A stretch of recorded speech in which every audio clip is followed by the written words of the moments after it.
Assalamu alaikum. This is the second part of chapter number 5, linear equations and inequalities, and this is question number 8, review exercise.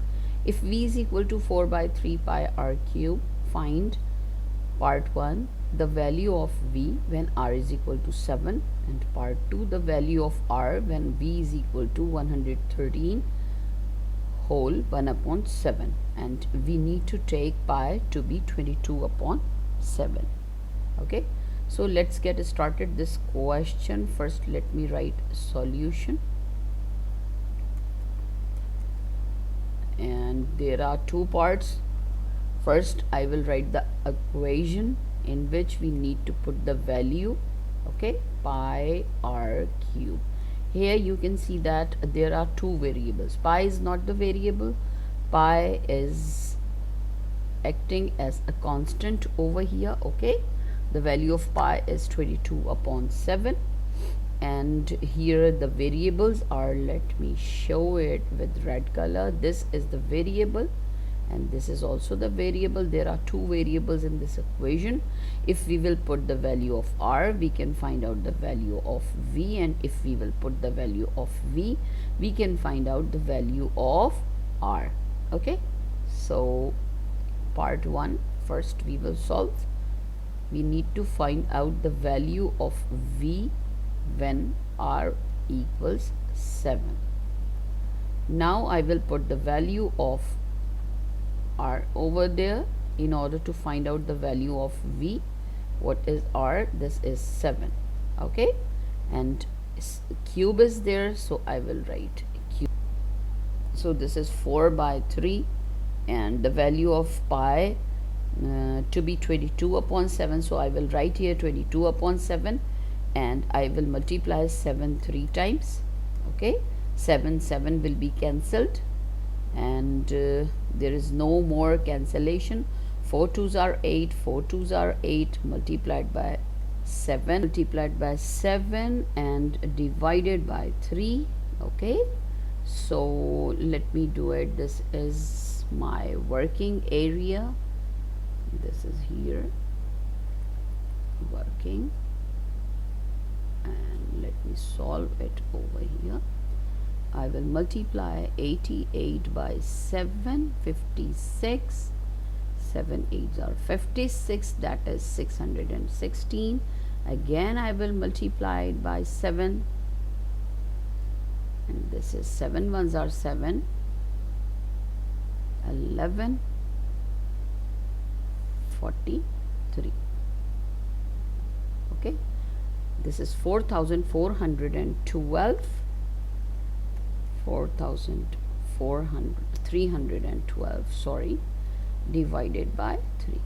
And now I will divide in order to make it, in order to change it in mixed number, because it is improper fraction. 3 1s are 3, 1 3 will go down, 3 4s are 12, 1 and 1 is going to be here. 3 3s are 9, 2 will go down, 3 7s are 21, and this is now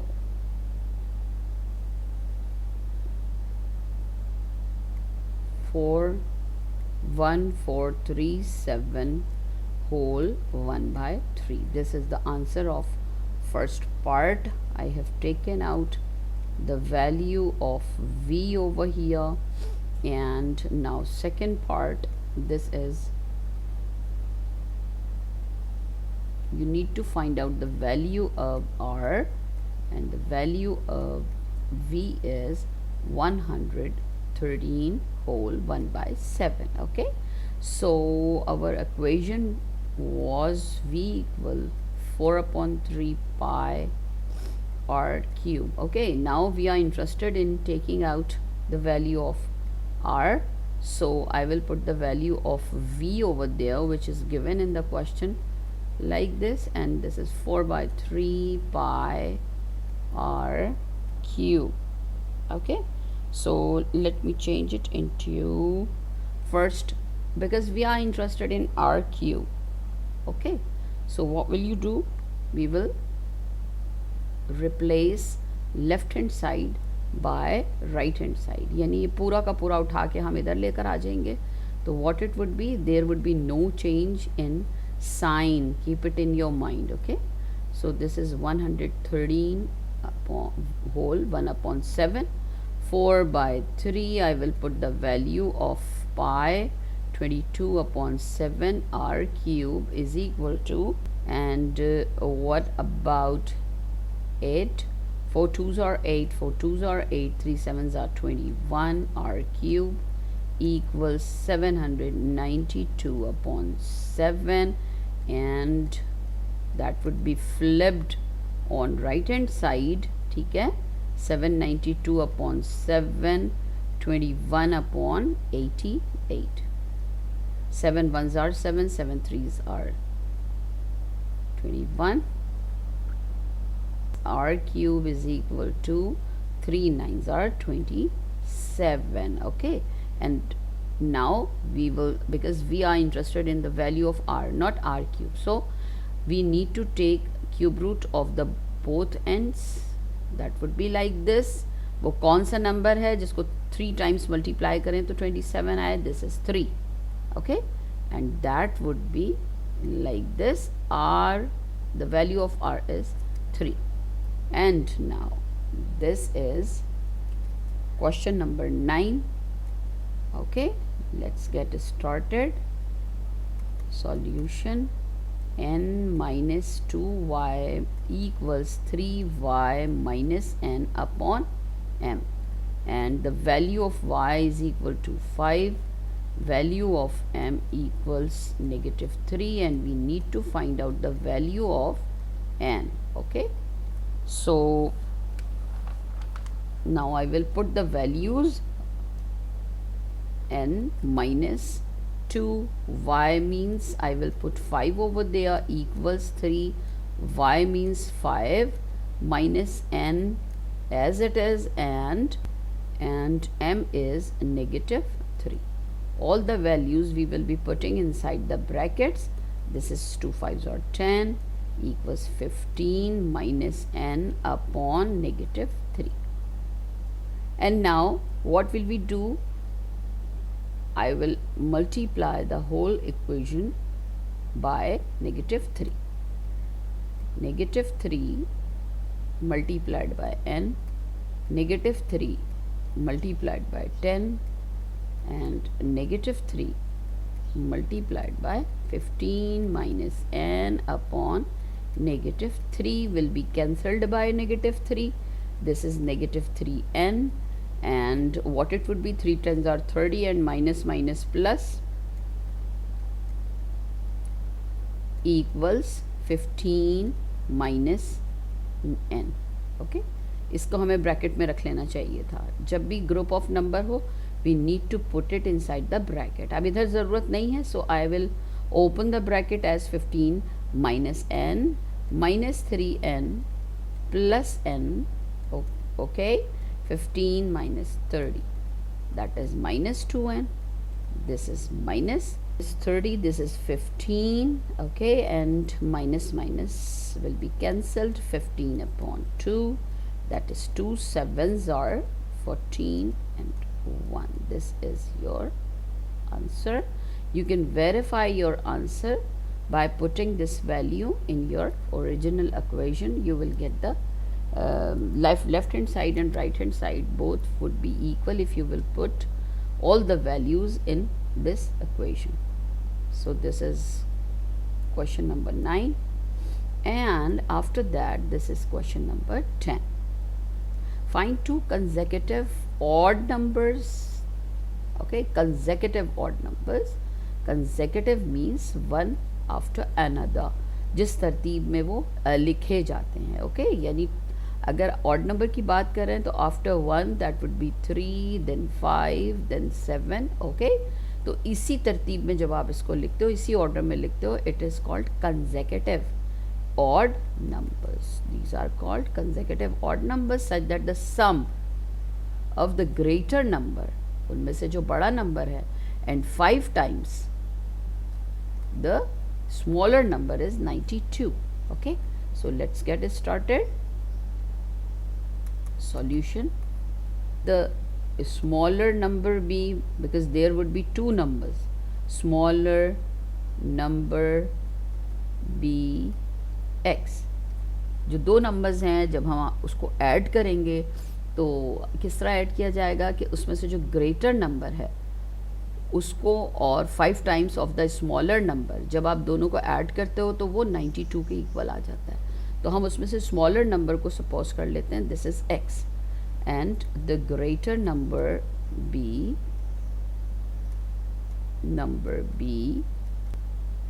so the greater number b x plus 2। हमने ये x plus 2 कैसे लिया, यहाँ देख लीजिए, ये x है तो ये x plus 2 कैसे हुआ। सपोज़ अगर आपका नंबर 7 है, अगर x की वैल्यू आपके पास 7 है, फर्स्ट यानी स्मॉलर ऑड नंबर अगर 7 आपका आ रहा है तो x plus 2 मीन्स क्या हो जाएगा, ये नेक्स्ट नंबर 7 plus 2 equals 9। ठीक है, तो 7 भी ऑड नंबर है और नेक्स्ट जो इसके फ़ौरन बाद कंसेक्यूटिव ऑड नंबर होगा वो 9 होगा। So that in generalized form I will write x plus 2 the greater number. ठीक है, अब हम इसको इक्वेशन बनाएंगे। How will we make the equation? यहाँ देखिए, the sum of the greater number, what is the greater number? x plus 2 is the greater number. Sum means I will put addition over there. ठीक है, the sum of the greater number and 5 times the smaller number. Sum करना है हमको greater number का and 5 times the smaller number. What is the smaller number? x is the smaller number. This is your equation. x plus 2, I will open the bracket, this is equals 92, and x plus 5x, this is 6x, and 92 minus 2, this is 90. Okay, and x equals, is it clear? 3 2s are 6, 3 3s are 9, 0 2 1s are 2, 15s are, x is equal to 15. So 15 would be that number, the smaller number.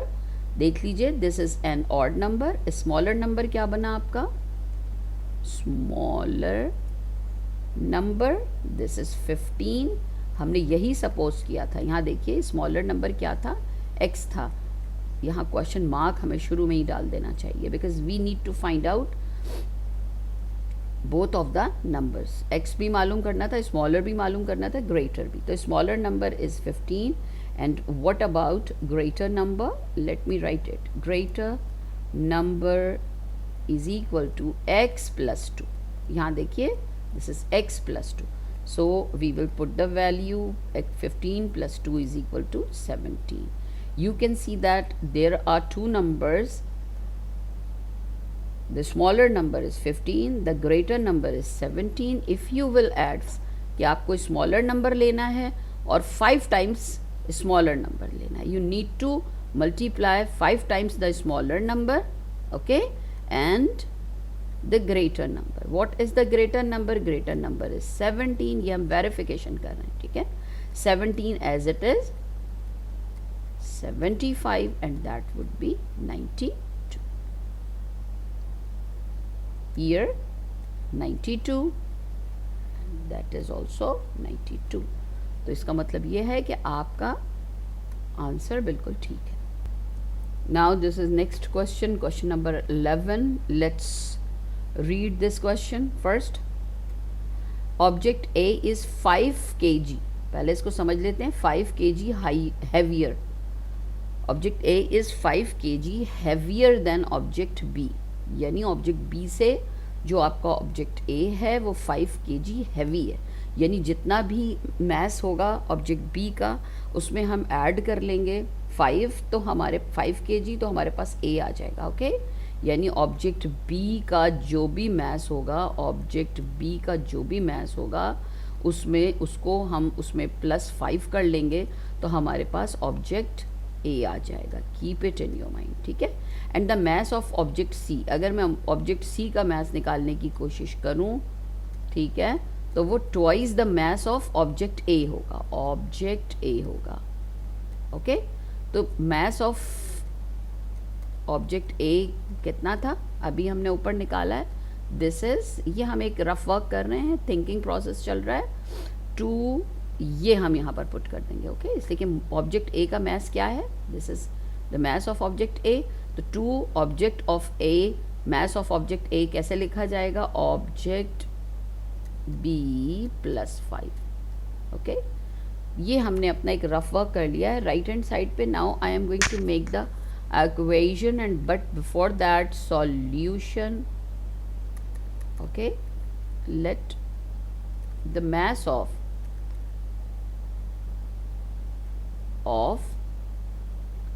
B is x. Okay, then the mass of A is equals, कितना हो जाएगा mass of A, what would be the mass of A, that is x plus 5. Okay, and the mass of C is twice the mass of A. Okay, so we will write it like this. And if the total mass of the three objects is 255 kg, find the mass of object C. We need to find out the mass of object C. इसको ज़रूर दिमाग में रखिएगा, question mark यहाँ बना लिया करें. Now I will add all of the masses, यानी हमें इसका टोटल लेना है. That is x plus 5 plus 2x plus 5 equals 255, which is given in the question. अब आप इसको ओपन कर लेंगे and then you will add the like terms. 2 5s are 10 is equal to 255. This is 4x is equal to 255. ये मैंने direct कर दिया है because time is short. 5 minus 5 0, 4 2 upon 4. Okay, and 4 6 are 24. This is the mass of B. Look here, this is the mass of B. X is equal to 60, but we are in need to find out the mass of C. Okay, so what is mass of C? Mass of C equals to x plus 5. Okay,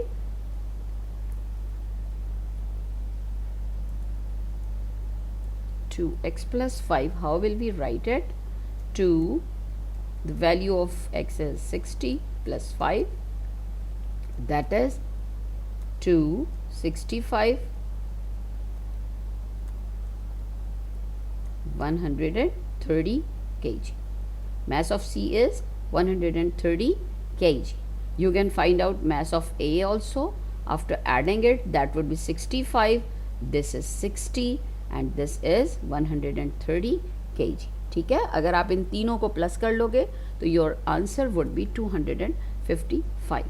okay, this is question number 12. The sum, need to find out the sum of the ages of Farhan is a boy and his cousin. There are two boys, Farhan and his cousin is 38. अगर आप सम कर लें दोनों की edges का, इनकी as का और इनकी एज का, तो that is 38. Okay, 7 years ago, 7 साल पहले. तो when you will talk about 7 years ago, तो क्या मतलब हो जाएगा इसका कि जो दोनों की एजेस होंगी उसमें से हमें 7 को सब्ट्रैक्ट करना होगा. 7 will be subtracted. Okay, keep it in your mind, you need to subtract 7. 7 will be subtracted. Farhan was thrice. Farhan की जो एज है वो 3 times हो जाएगी as old as his cousin, अपने कज़न से. And you need to find out the present age of Farhan. Let me write solution first, then we will write the requirements. Let Farhan's present age be present age be x. Okay, अभी जितनी उसकी as है वो x है. ठीक है भाई. अब हमने क्या करना है, Farhan's cousin's age. Okay, cousin's present age. उसके कज़न की क्या एज है, that is we need to, if the sum of the ages means sum of the ages is 38.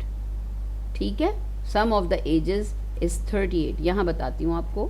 Farhan plus cousin दोनों की अगर हम एज लिखते हैं तो वो कितनी निकलती है, 38. तो if I need to find out the age of cousin तो कैसे आ जाएगी ये, cousin's age will be 38 minus Farhan's age. ठीक है, so that is I can write it like this, 38 minus x. Okay, these are the present ages. Now I will make the equation. कैसे बन रही है, 7 years ago.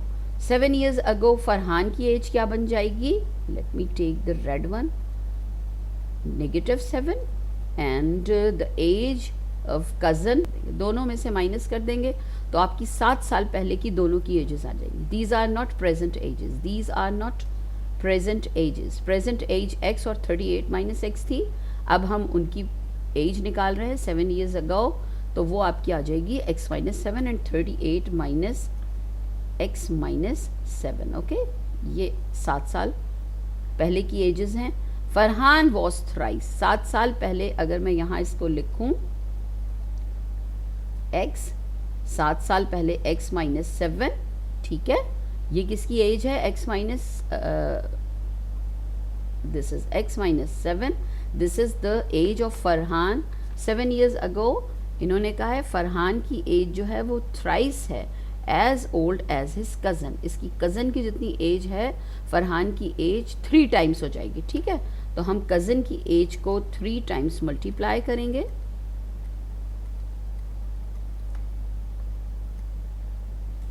Like this. Okay, that would be your equation. फिर से समझ लीजिए, 7 years ago 7 साल पहले, तो मैंने x में से 7 को माइनस किया, 38 माइनस x जो प्रेजेंट एज थी इसमें से 7 को माइनस किया. आगे क्या कहा गया है कि फरहान की जो एज है वो थ्राइस थी कज़न की एज से, यानी आज से 7 साल पहले फरहान की एज कितनी थी, 3 times थी उसके कज़न की एज से. ठीक है, तो that is the age of the cousin. इसको 3 से मल्टीप्लाई किया तो आपके पास फरहान की एज आ गई. ठीक है, so now let me solve it. x minus 7 equals 3, that is 31 minus x. Okay, and now I will open the bracket. 3 1s are 3, 3 3s are 9, 3x, x plus 3x equals 93 plus 7, that is 100. 4x, x equals 100 upon 4. So what is the present age of Farhan? This is 25 years. Okay, so let me write the statement.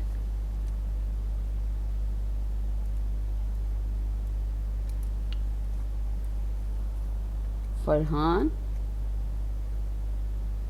is 25 years old now. ये present as Farhan की निकल रही है. ठीक है, 25 years old now.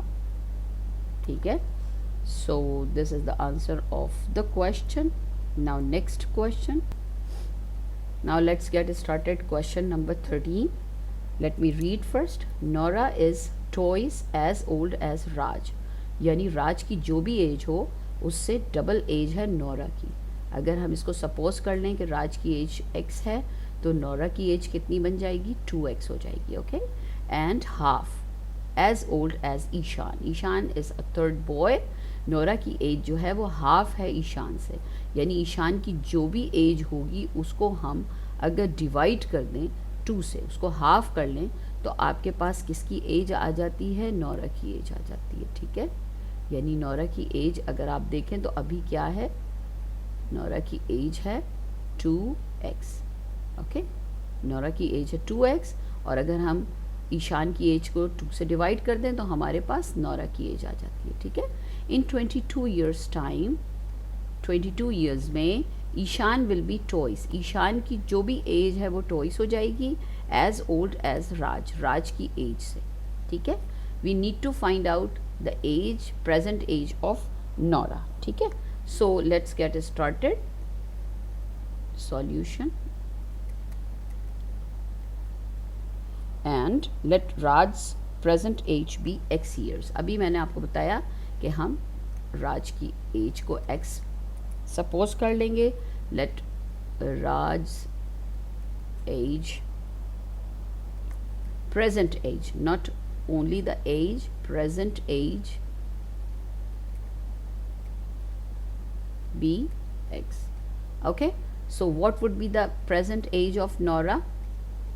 Nora's present age is equal to, we have already written 2x, okay. अच्छा, अब यहाँ देखिए कि नौरा की एज 2x है और यहाँ कहा क्या गया है, हाफ, यानी नौरा की एज जो है, दिस इज़ नौराज एज, ये क्या है, half of the age of Ishaan है, ईशान की एज से हाफ है। यानी ईशान की एज अगर 40 है तो अगर आप उसको 2 से डिवाइड कर दें तो you will get the age of Noura, okay. तो अब अगर if I need to find out the value of Ishaan, मुझे क्या करना पड़ेगा, I will multiply this 2x by 2, तो ईशान की एज निकालने के लिए that is 2 multiplied by 2x, okay. So Ishaan's present age will B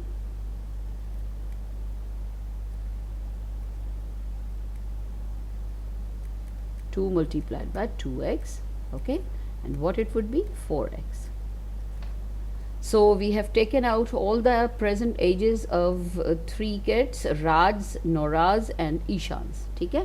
In 22 years time, Ishan will be twice as old as a Raj, ठीक है। तो 22 years में सबकी एजेस क्या बन जाएंगी, let me write, अगर मैं 22 years में निकालूं तो that would be 22, you will add over here, सबकी एज में हम 22 का इंक्रीमेंट कर देंगे, ठीक है। ये अब ये कौन सी एजेस हैं, these are not present ages, these are the ages after 22 years time, 22 years time में।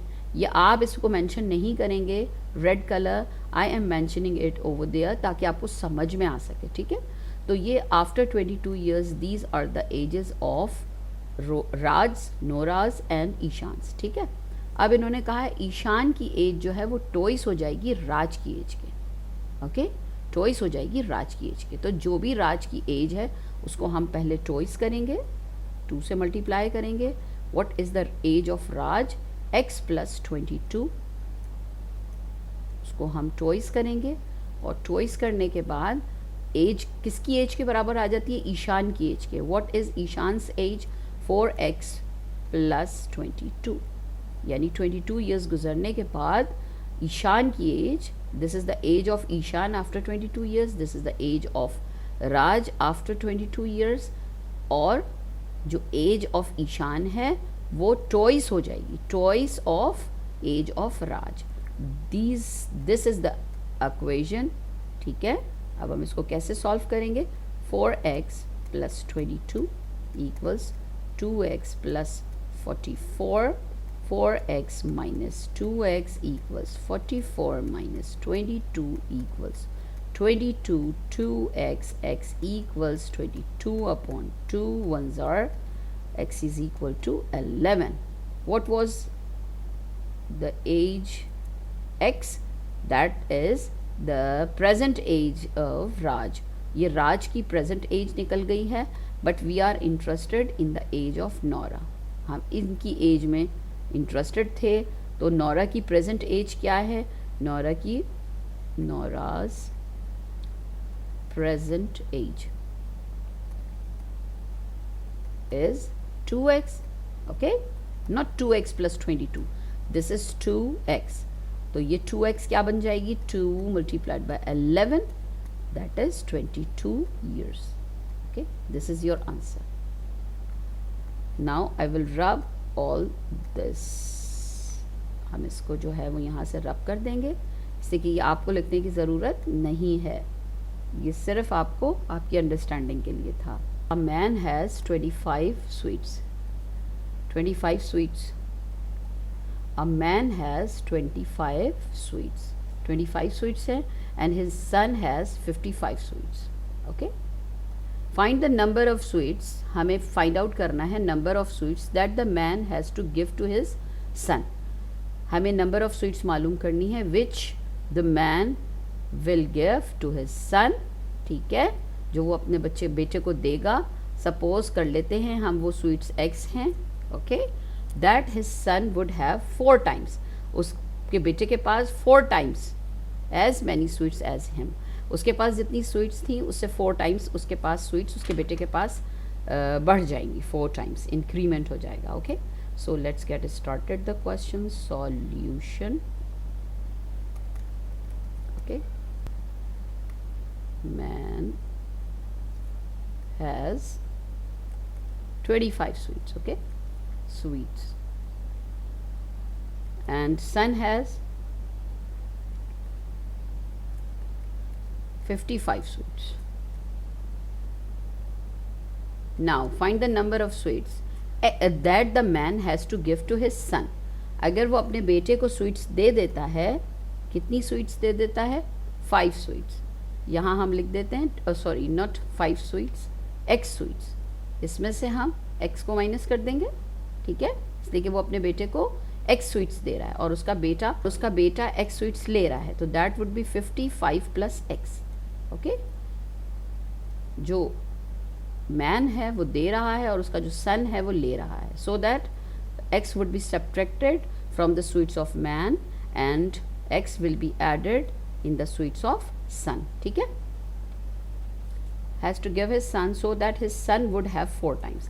son की स्वीट्स जो हैं वो 4 टाइम्स हो जाएंगी ज़्यादा as him, यानी जितनी उसके फादर की स्वीट्स थी उससे 4 टाइम्स ज़्यादा हो जाएंगी जो उसके बेटे के पास स्वीट्स हैं. So how would I make the equation?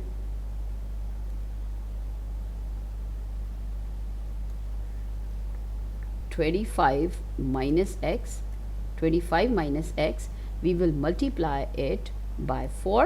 okay, यानी जो फादर की स्वीट्स थी उससे 4 टाइम्स स्वीट्स बढ़ गई हैं. If you will multiply the sweets of father after giving x to his son, if you will multiply it by 4, you will get the sweets of the son. Is it clear? यानी सन की sweets निकालने के लिए आपको 4 से multiply करना पड़ेगा father की स्वीट्स को जब आपके पास सन की स्वीट्स आएंगे. Okay, the sweets with son. तो अब हम इसको मल्टीप्लाई कर देते हैं. 425 are 100 minus 4x, this is 55 plus x. Okay, x plus 4x equals 100 minus 55, that is 45, that is 5x, and x equals 5 9s are 45. ठीक है, तो x is equal to 9. The number of sweets is 9 which the father will give his son. Has to give 9 sweets to his son.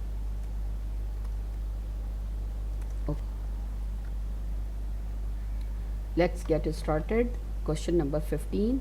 Rui Fan has enough money to buy 24 apples. उसके पास, रुई Fang के पास enough money है purchase करने के लिए 24 apples. ठीक है, 24 apples. Let me make a basket and suppose there are apples. I'm sorry, I am not good enough in art. So these are 24 apples. Suppose, ठीक है, वो है नहीं, लेकिन हम इसको ऐसा शो कर देते हैं कि there are 24 apples. Okay, if the price of each apple is reduced by 5 cents, 24 apples ख़रीदने के लिए तो उसके पास इनफ मनी था, यानी इतने पैसे थे कि वो 24 एप्पल्स ले सके। लेकिन कहा क्या जा रहा है कि अगर हर एप्पल की प्राइस को 5 सेंट्स रिड्यूस कर दिया जाए, he will be able to buy an extra 6 apples. अब उसके पास जितने भी अमाउंट था जिसमें वो 24 एप्पल्स ले रहा था, अब वो कितने एप्पल्स लेने के काबिल हो गया? 24 प्लस 6 एप्पल्स मीन्स 30 एप्पल्स। अब वो कितने एप्पल्स खरीद सकता है?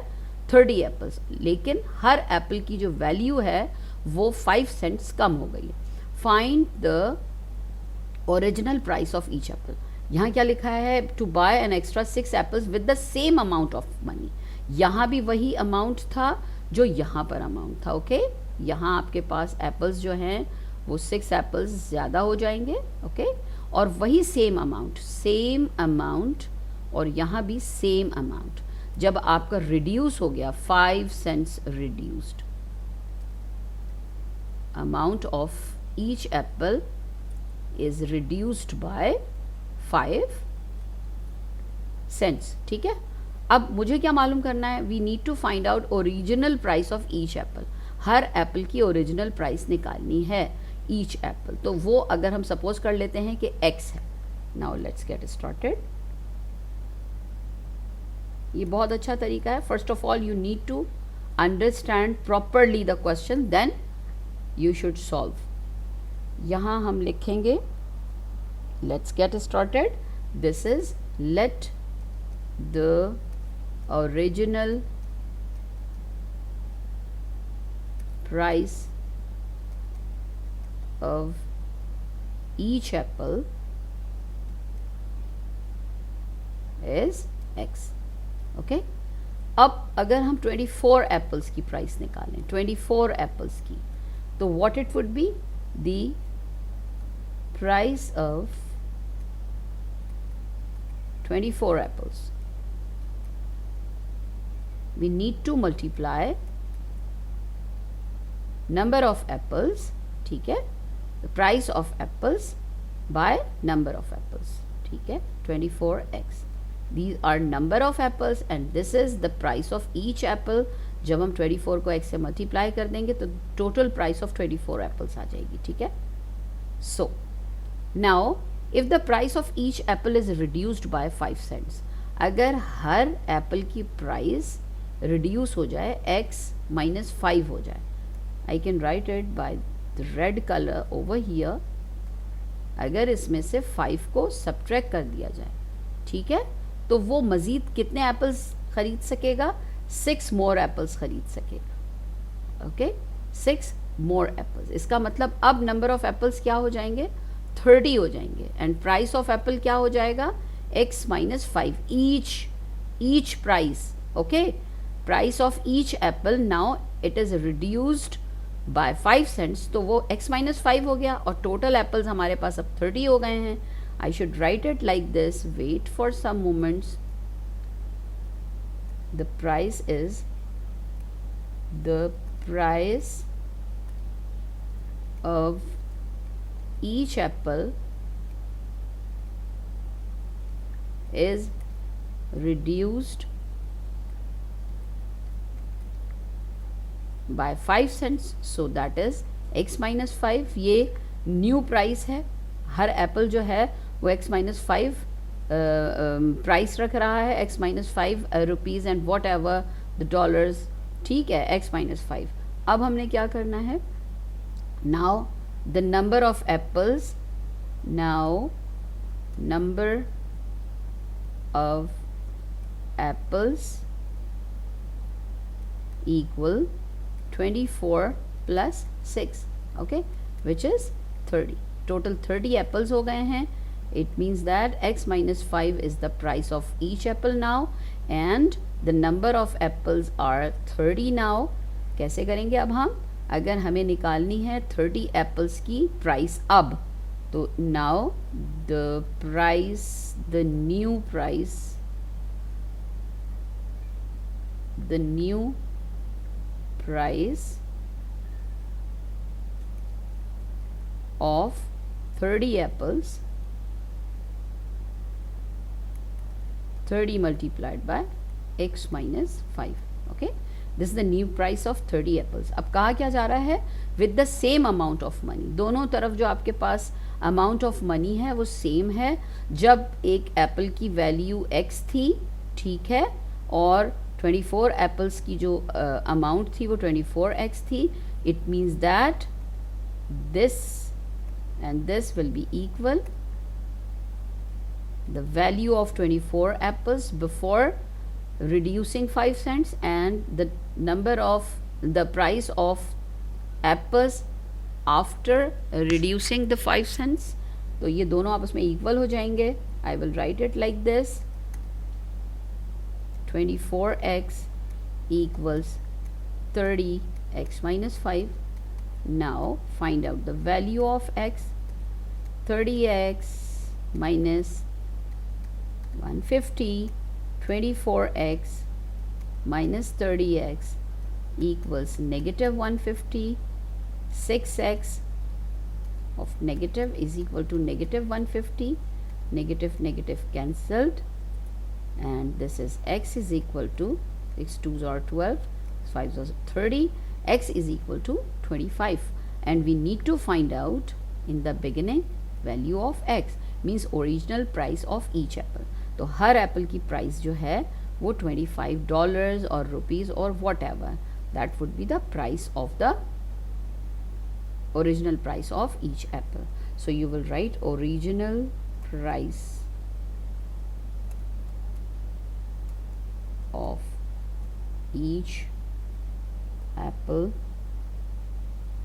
is $25 or rupees, whatever. Now this is the last question which we are going to solve.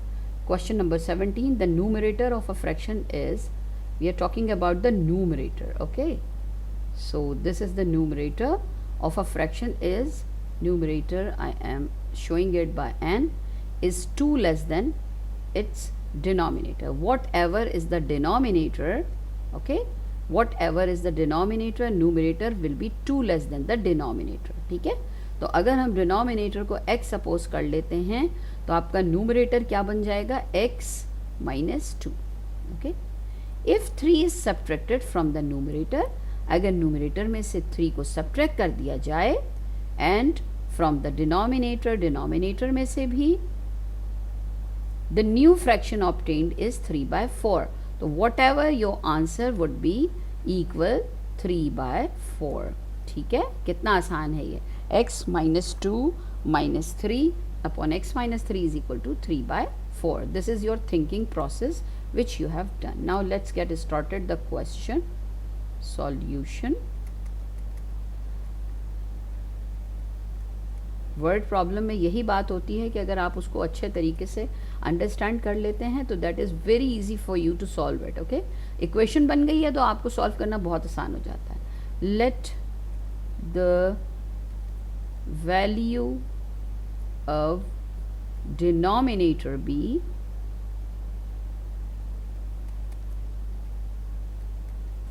x, okay, and the value of numerator be x minus 2. okay, अब हमने क्या करना है, दोनों में से 3 को सब्ट्रैक्ट कर देना है. So let me show you here. जब आप दोनों में से 3 को सब्ट्रैक्ट कर देते हो, ठीक है, आप नहीं लिखेंगे ये रेड कलर, अगर आप ये समझाने के लिए है, अगर आप दोनों में से from the numerator and denominator if you will subtract 3 then the new fraction will be 3/4. तो अब हम न्यू फ्रैक्शन बनाते हैं, x minus 2 minus 3. This is the numerator and this is the denominator. okay, equals जो new fraction आपका बनेगा ये सब कुछ करने के बाद that would be equal to 3/4. now it is very easy to solve it. x minus 5, x minus 3, 3/4, and cross multiplication for x minus 5 equals 3x minus 3. अब तो ये बहुत आसान हो गया है. एक्चुअल इसमें ये देखा जाता है कि how are you making the equation, ठीक है, इसमें इक्वेशन के ही मार्क्स होते हैं. How will you make it. 4x minus 3x equals -9 plus 20, ठीक है, and x equals 11. The fraction is equal to, in the denominator this is x, in the numerator this is x minus 2. Original जो आपका था तो आप numerator में करेंगे x minus 2 upon x, okay. And what is the value of x, यहाँ गलती मत कीजिएगा वरना सब रॉन्ग हो जाएगा. Is 11 and 9 upon 11. That was the original value of your fraction in the beginning. ये वो वाली वैल्यू है जो शुरू में थी, ठीक है. बाद में जब आपने उसको चेंज कर दिया था तो वो कुछ इस फॉर्म में आ गया था. That's all for today. Allah Hafiz.